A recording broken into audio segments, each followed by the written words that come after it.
Немножечко расскажу вам, да, от чего мы отталкиваемся, когда говорим о действии кофе. Потому что сегодня вот я полистала ради интереса вообще, что интересно есть в интернете. Может, какие-то вам ссылки можно отправить, чтобы вы посмотрели, почитали какие-то статьи. И к своему ужасу увидела, что все намного хуже, чем я ожидала. Потому что в одном и том же издании, научном, ну чаще в околонаучном, могут встречаться ссылки на исследования диаметрально противоположные. То есть появляются исследования в одном и том же издании с разницей буквально в 3 месяца. В одном исследовании доказали на группе людей, что кофе пить вредно и вызывает болезнь Альцгеймера. Через 3 месяца приводится исследование в этом же издании, что кофе помогает людям, которые болеют болезнью Альцгеймера, в ежедневной жизни им чувствовать себя лучше и хорошо влияет на мозг. То же самое по поводу онкологии. Где-то пишут, что онкология несовместима с питьем кофе, да, с принятием кофеина, и ни в коем случае нельзя пить кофе. А где-то наоборот пишут, что именно употребление кофе буквально там выводится даже какая-то формула, 3 кружки в день, оказалась тем эффектом, который помог человеку уменьшить там онкологические признаки, да, у себя в организме, то есть как-то облегчить состояние. Ну, я не видела, чтобы вылечиться, но вот облегчить. То есть вот такие противоречивые абсолютно данные исследований, что, конечно, становится очень весело и одновременно очень грустно, что в итоге пить или не пить, и это супер целебный напиток, или это все-таки яд, который вот просто убивает все живое. Но сразу хочу сказать, посмотрела я публикации на профессиональных ресурсах типа PubMed, где как раз выкладываются проверенные научные данные, и там есть информация, что до сих пор по поводу кофе не принято единого решения, и Всемирная организация здравоохранения так и не вынесла свой вердикт, что хорошо это или плохо. То есть до сих пор еще чаша весов не качнулась для ученых в одну или в другую сторону. Поэтому опираться на эти исследования я не буду, чтобы нам не запутаться. А опираться я буду именно на аюрведу. Что у нас говорит аюрведа по поводу принятия кофе. Вот там есть очень четкое понимание, четкая вообще позиция, и там говорится, все есть яд и все есть лекарство. И именно такое отношение, в том числе и к кофе. Разберемся для начала, как вообще кофе работает. Многие считают, что кофе стимулятор. Это неверно. Кофе стимулирует, скажем так, дает эффект якобы стимулирующий на организм, но на самом деле кофе сам по себе не стимулятор. А кофе является блокировщиком тормозящих веществ. То есть вот есть вещество в организме, называется аденозин. Эта молекула, она отвечает за расслабление, торможение, за сонливость и вообще отход ко сну в том числе. Так вот, у нее есть свои рецепторы у этой молекулы. Когда аденозин выделяется в организме, он садится на эти рецепторы, попадает в клетку, и человек хочет спать. Что делает кофе, в частности кофеин? А кофеин садится на эти же рецепторы, но никакого эффекта не оказывает. Он просто их закрывает как крышечками. Крышечками закрывает эти рецепторы и не дает, одна у него только функция, не дает этому аденозину прикрепиться к рецепторам. И, соответственно, он просто отменяет, он сам по себе ничего не стимулирует, но он отменяет расслабляющее действие аденозина. Так вот, кофе оказывает такое блокирующее действие для расслабляющей молекулы аденозина. И что у нас происходит?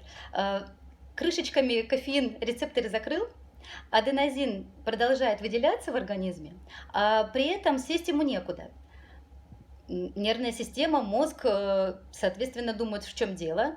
Наверное, мало аденозина. надо еще, почему человек не спит, не отдыхает, и еще выделяется аденозина. Ну, например, устал, да, человек там не спал предыдущую ночь, и опять ему надо, например, там выходить на сутки, готовиться к экзамену, то есть, ну, нет возможности поспать. Начинает пить кофе, закрывает кофеином крышечками рецепторы аденозиновые, аденозин выделяется, человек не спит. Мозг удивлен, что-то не в порядке. Еще аденозин еще выделяется, человек не спит. И только тогда, то есть аденозина все больше и больше, а эффекта нет. Человек не отдыхает, не расслабляется.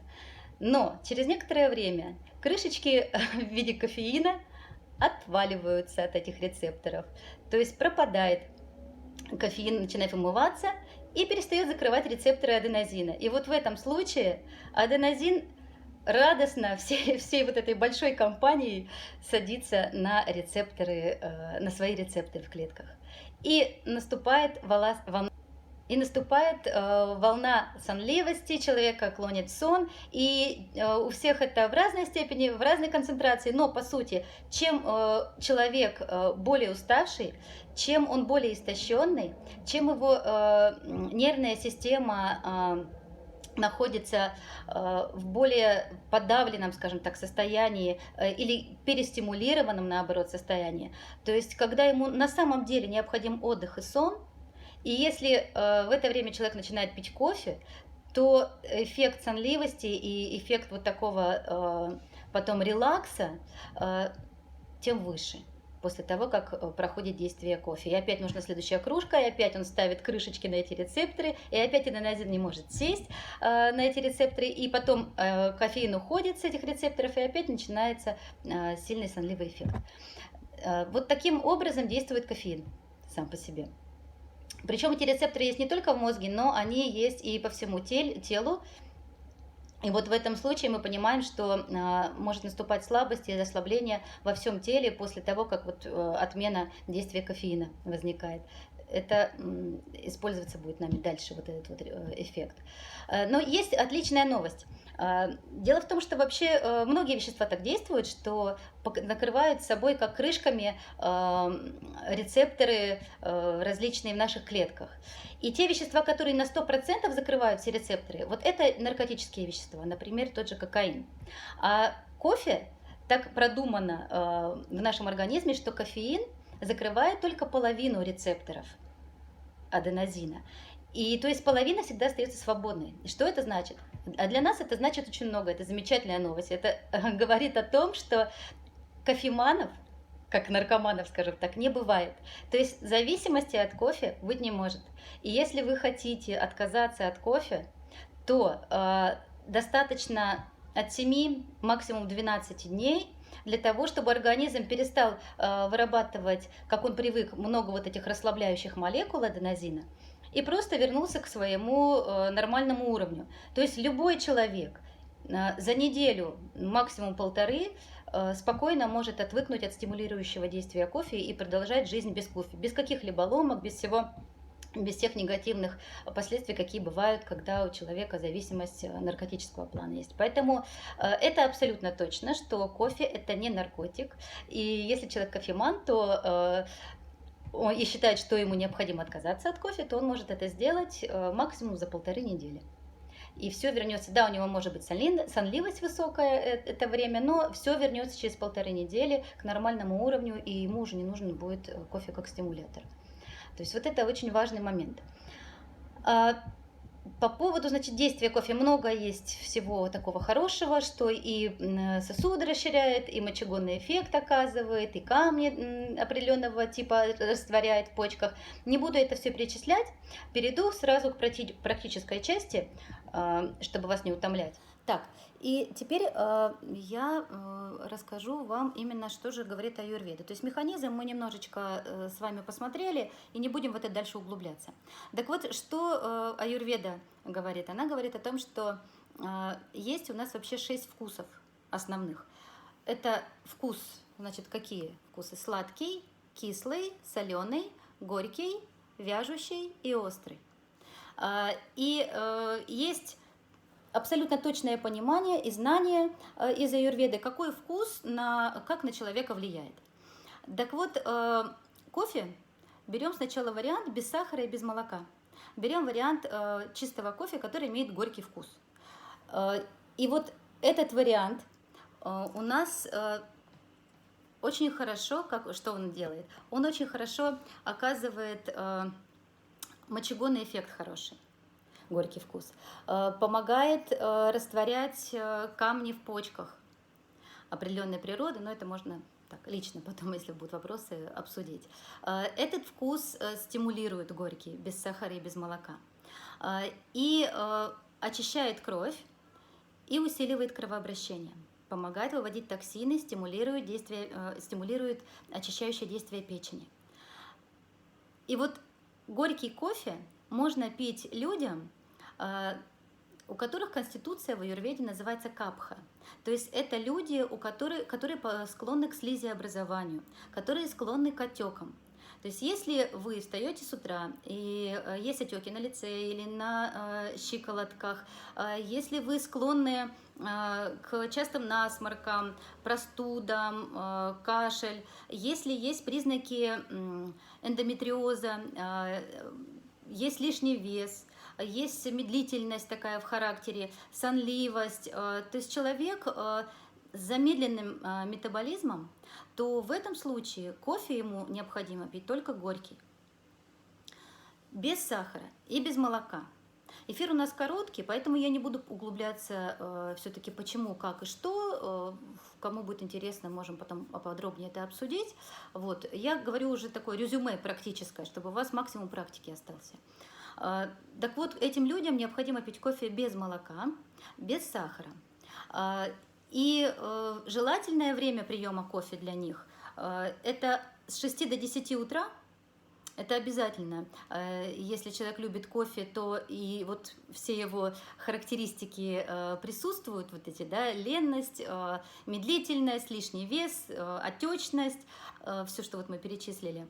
Да плюс, если еще дождливое время года или холодное время года, зима, осень, ранняя весна, есть склонность к частым простудам, насморкам, но нет температуры. Да, про дозу тоже скажу. Но нет температуры у человека. То есть вот в этом случае ему лучше всего день, и даже рекомендуется день ему начинать с кофе. Лучшее время с 6 до 10 утра как раз. Это время как раз, когда наиболее активна капха, вот такая тяжелая доша в аюрведе, вот такая медлительная, влажная, сырая, слизистая. И в это время, если человек выпивает кофе, то он замечательно помогает себе снизить все эти проявления. И день у него начинается более активно. Скажу сейчас и про дозу, и про то, натощак или нет. Если этому человеку можно выпить и натощак, но не так, что он выпил и через час только приступает к завтраку. То есть в этом случае можно выпить чашечку кофе и где-нибудь через 15 позавтракать. То есть единственные люди, которые могут себе выпить кофе натощак, это как раз вот люди такой конституции, которую я вот только что описала. И тогда их день правильно начнется, они дадут себе заряд бодрости, энергии, они поднимут свой тонус и психический, и физический, и у них замечательный будет вот результат, это самый лучший вариант начать свое утро. Да, и напомню еще, что кофеин содержится не только в кофе. Мы говорим вот о кофе, да, но на самом деле кофеина достаточно много в черном чае, много его в какао. Вот был вопрос по поводу какао, по поводу шоколада. Задавали вопрос, да, вы предварительно. Вот какао, шоколад, особенно черный шоколад. Опять все без сахара. Шоколад без сахара. Какао не сладкий, без молока. Шоколад тоже не молочный. Чай черный без молока. Готу кола, это как добавка тоже содержит, это все, что содержит в себе кофеин. Мате, кстати, да, есть люди, которые ведут здоровый образ жизни, где-то услышали, что кофе это вредно, перестают пить кофе и переходят на мате интуитивно или на пуэр, к примеру. Это виды чаев, которые имеют высокое содержание кофеина в своем составе, и по сути они шило на мыло, скажем так, меняют. И они на самом деле от кофеина не отказались. И бывает, что людям не очень нравится пуэр, они ходят, нюхают и страдают, что не могут пить кофе, но при этом осознают, что им хорошо становится после того, как они пьют кофе или пьют пуэр. Но вроде надо бы отказаться, от кофеина, отказываются, страдают, пьют пуэр, на самом деле имеют тот же самый эффект кофеина, но лишают себя удовольствия пить кофе. Поэтому если эти люди относятся вот как раз к такой категории тучных, полных, с медленным метаболизмом, отечных, склонных к слизеобразованию, к гинекологическим проблемам, тоже опять-таки похожим на эндометриозы различные, то в этом случае кофе не надо от него отказываться, просто не добавляйте сахара, не добавляйте молоко. Или пейте крепкий черный чай, или какао, можете есть горький шоколад. Это все пить мате, пить пуэр, это все из одной сферы, это все кофеин. Есть люди, у которых конституция противоположная, они возбудимые, они нервные, очень активные, они встают с утра и уже могут быть обезвоженные, сухая кожа, достаточно тяжело они засыпают, быстро могут в течение ночи просыпаться.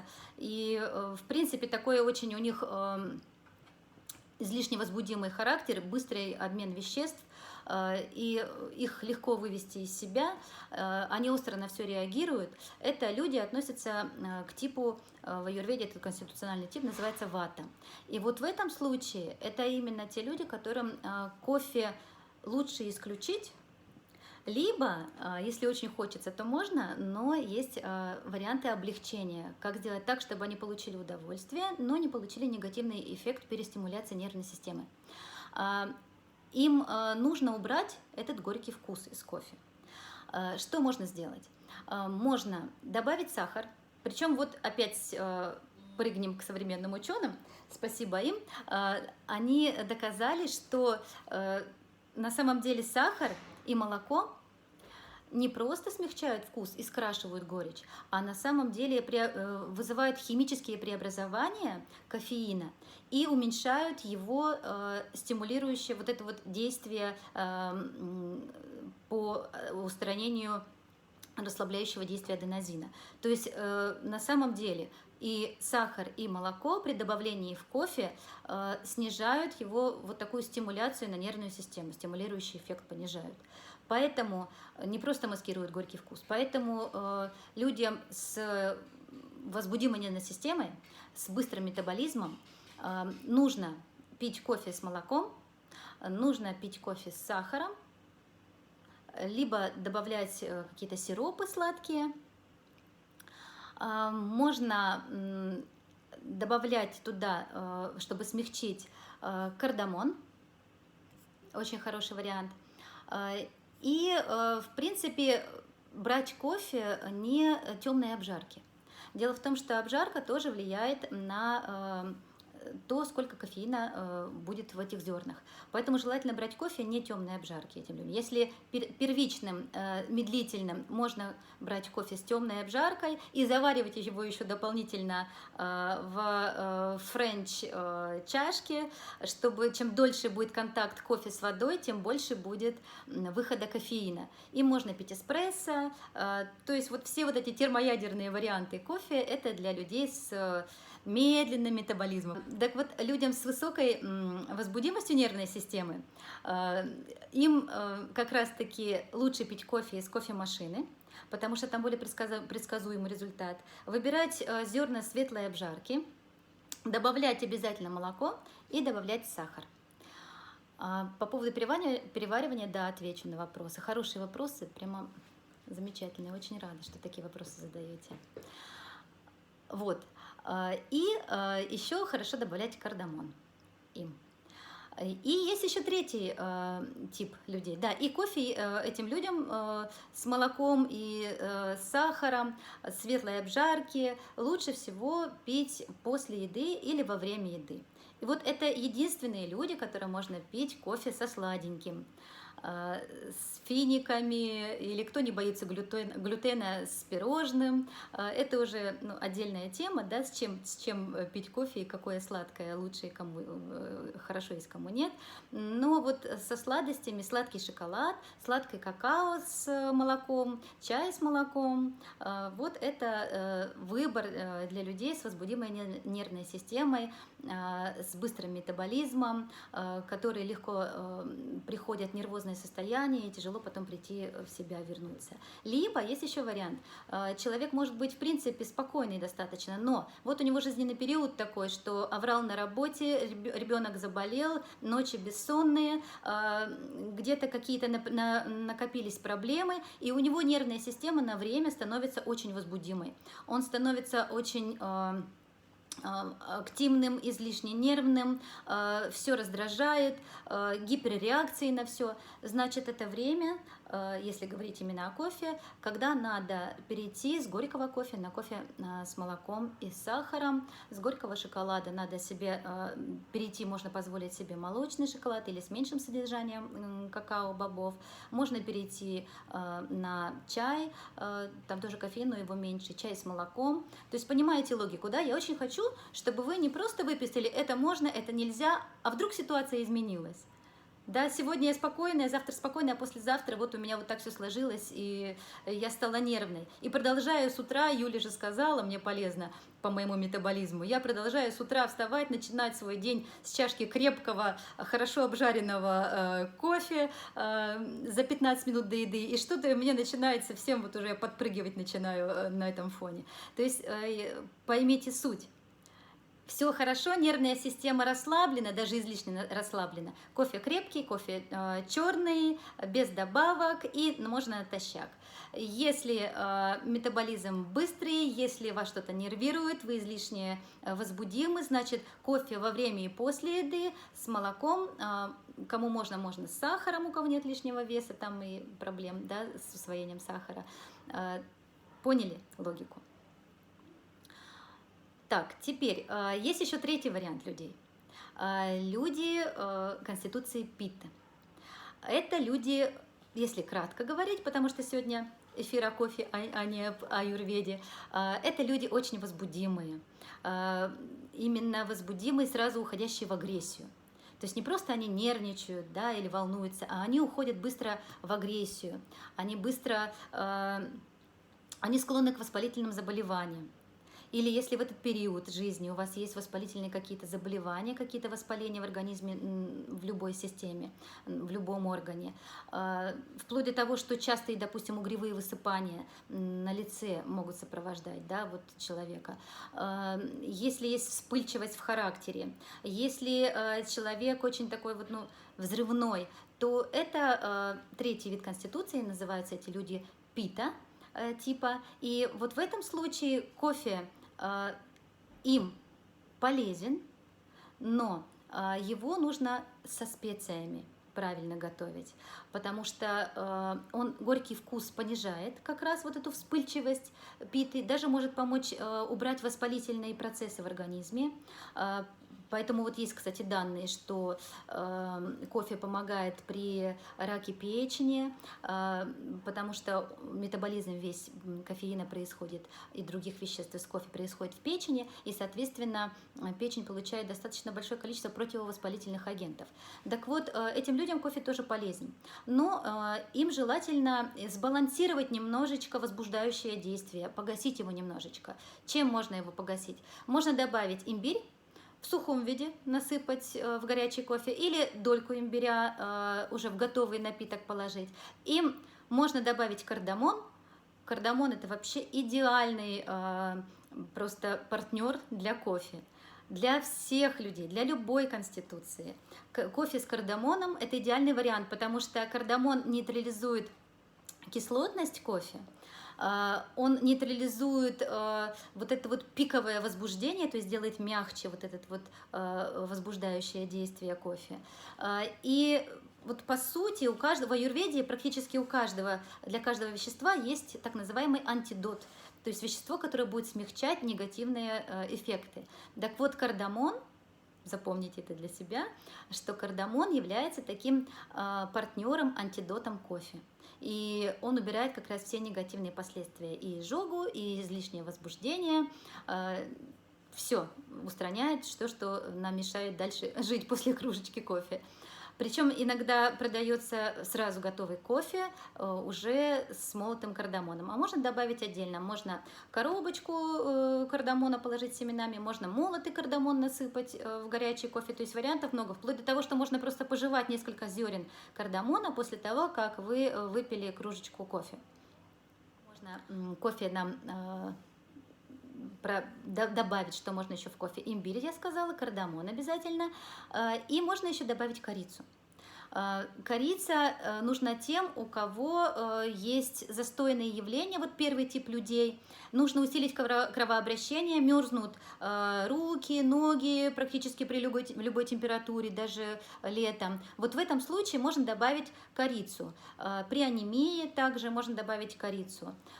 И вот мы приходим уже с вами вот к таким моментом, что есть три группы, скажем так, людей, да, для кого мы по-разному можем подать один и тот же продукт.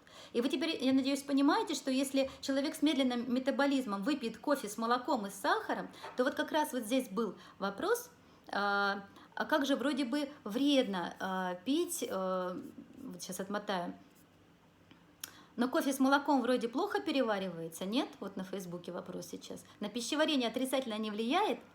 И я хочу, чтобы вы теперь сами смогли ответить на этот вопрос. Влияет отрицательно. Для тех, у кого медленный метаболизм, для тех, у кого недостаточная ферментативная активность. Но если такой кофе с молоком и сахаром выпьет человек, у которого, наоборот, излишняя ферментативная активность, который возбудимый сам по себе, и метаболизм у него излишне активен, то для него это будет благо. Добавлять ли соль, корицу, другие специи? Ну вот как раз про корицу и другие специи основные я сказала. Есть еще разные варианты. Я, наверное, вам потом сброшу даже некоторые рецепты, чтобы сейчас на это не тратить время. И в Фейсбуке, и в Инстаграм сброшу основные рецепты в своих публикациях, такие самые оптимальные. Но вот по поводу соли, кстати. Соленый вкус, он как раз уменьшает воспаление. И ну, в некоторых, скажем, там есть оговорки некоторые. Но если мы добавим соль в кофе, то в этом случае при переваривании воспаление будет увеличиваться. Вот в этом случае как раз соль мы можем рекомендовать добавить только людям с возбудимой нервной системой, с тех, которым сложно успокоиться, сложно заснуть, сложно привести себя в порядок, они все время обо всем, они все время тревожатся. Вот этим людям, или активный у них метаболизм, вот этим людям можно соленый шоколад, кофе можно с солью, есть такие рецепты, да, сладкий кофе, да, и кофе с кислыми ягодами, например, с брусникой, или шоколад с брусникой, или какао с какими-то кислыми ягодами, или кофе с лимоном, тоже вариант, кстати, достаточно распространенный. Вот этот вариант можно, если не хочет человек пить кофе с молоком, то по его конституции он может себе выбрать шоколадку с солью или кофе с лимоном. Значит, бутерброд с соленой рыбой запивать кофе нельзя. Смотря кому. Если это человек возбудимый, очень нервный, обо всем беспокоящийся, или накануне экзамена, и вот он после этого бутерброда с соленой рыбой, он идет на экзамены, ему надо сдавать, а он всю ночь не спал, учился, и он весь в таком состоянии возбужденном, то этому человеку можно и бутерброд с соленой рыбой, и нужно, ему нужен соленый вкус, сладкий вкус и кислый вкус. Значит, ему можно бутерброд с соленой рыбой с ломтиком лимона и запить это сладким кофе. И это будет хорошо для этого человека. И это будет правильно, и все переварится так, как нужно, и организм скажет большое спасибо.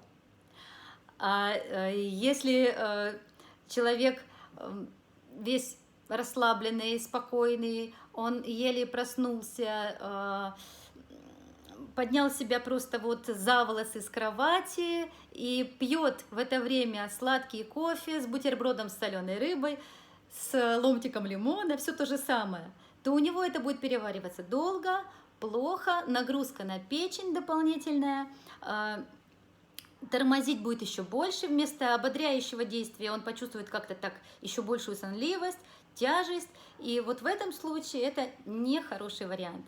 Для такого человека, который проснулся тяжело, да еще и дождь за окном, ему лучше выпить кофе с острыми специями, с гвоздикой, с корицей, с имбирем, горький, натощак, и можно с хурмой, например, вот сейчас, да, скоро будет сезон, с хурмой вяжущий вкус добавить. Вот это будет правильно для него. Это и запустит пищеварение на весь день, поможет не набирать лишних жиров в течение дня при нормальном питании, то есть активизирует пищеварение и взбодрит эмоционально, и откроет дополнительно все так называемые каналы, как в аюрведе называются, шроты.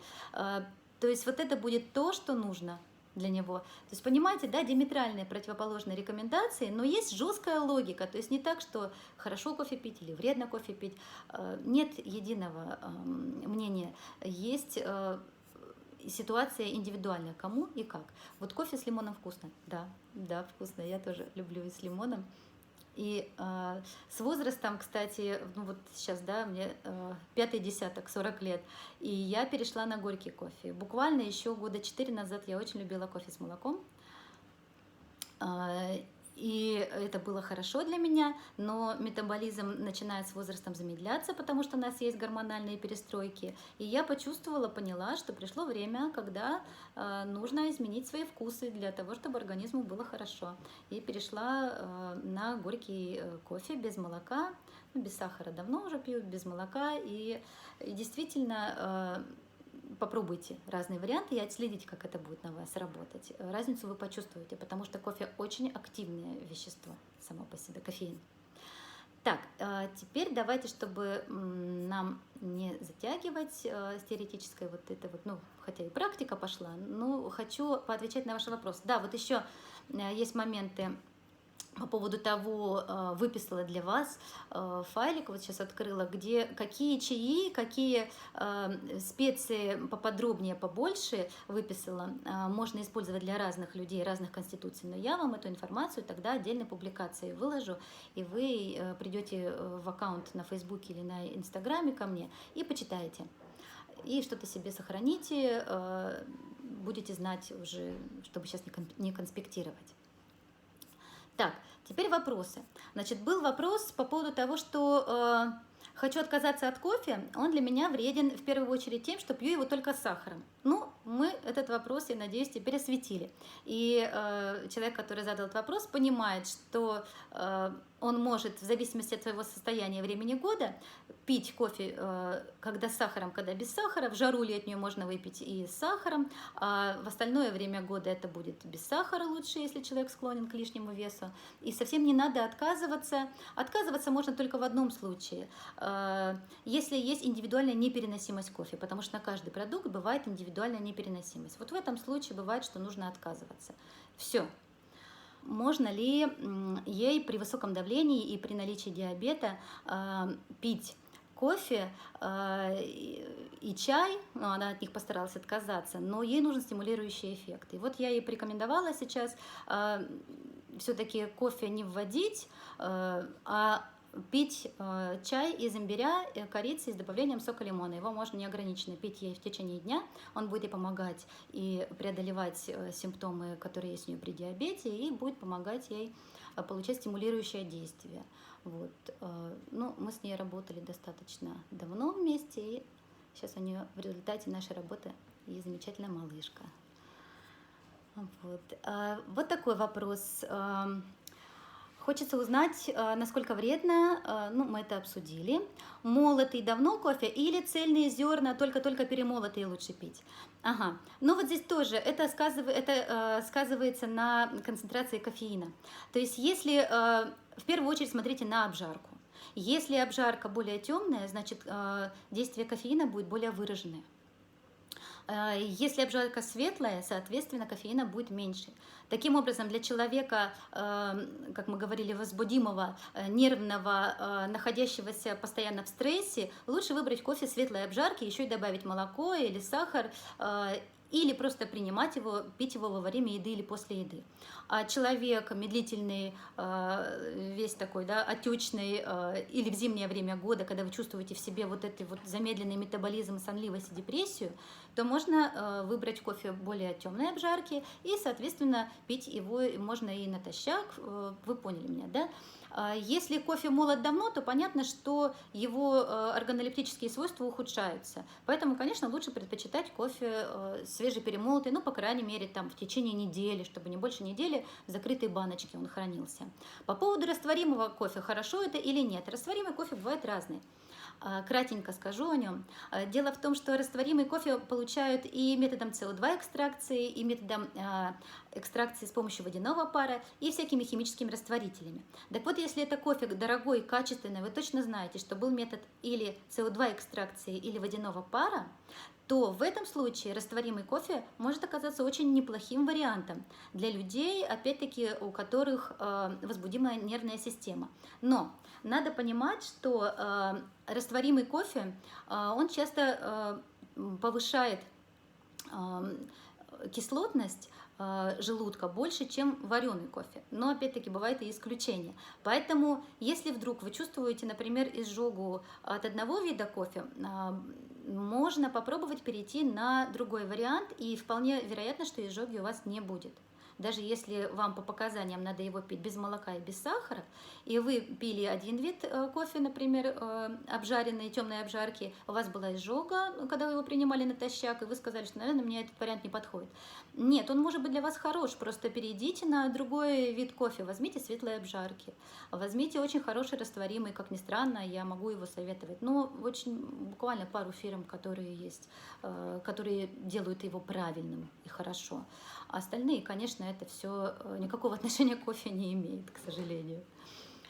Так, далее вопрос для людей с пониженным давлением.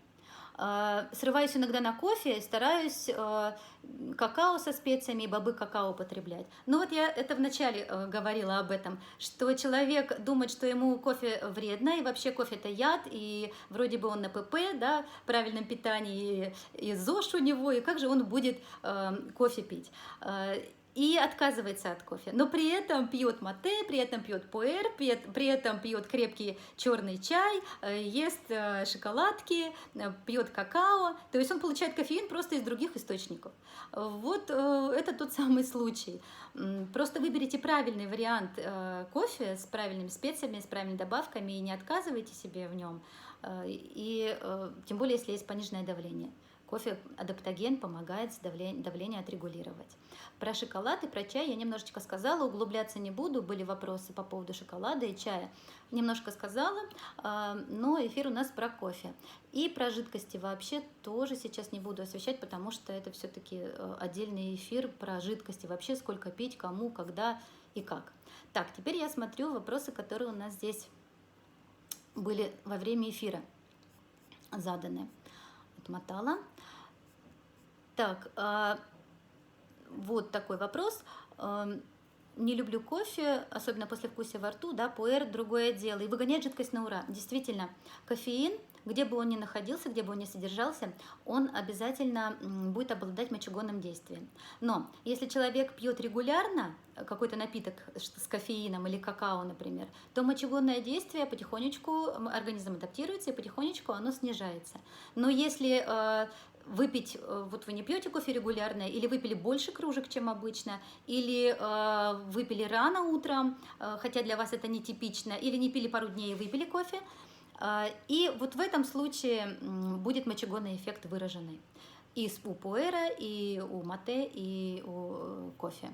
Что скажешь про зеленый кофе? Про зеленый кофе могу вообще отдельно еще час говорить, но не в положительном ключе. Дело в том, что это была такая большая рекламная акция одной компании. Они заказали исследование в Америке на аж 16 человеках, разделили их, умудрились эти 16 человек еще разделить на 3 группы и провели исследование, что оказывается зеленый кофе работает лучше, чем плацебо, причем зеленый кофе был в зеленых капсулах с определенным запахом, а плацебо были просто белые капсулы, то есть нарушили все, что можно, опубликовали это исследование какими-то правдами и неправдами в научном издании, и ссылаясь на это исследование заказное, на этих 16 человеках, началась огромная кампания по продвижению зеленого кофе.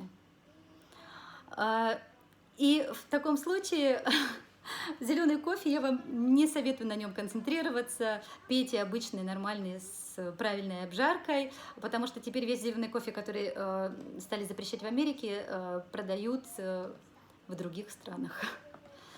Эфир, да, я обязательно сохраню. 10 минут осталось до конца эфира на...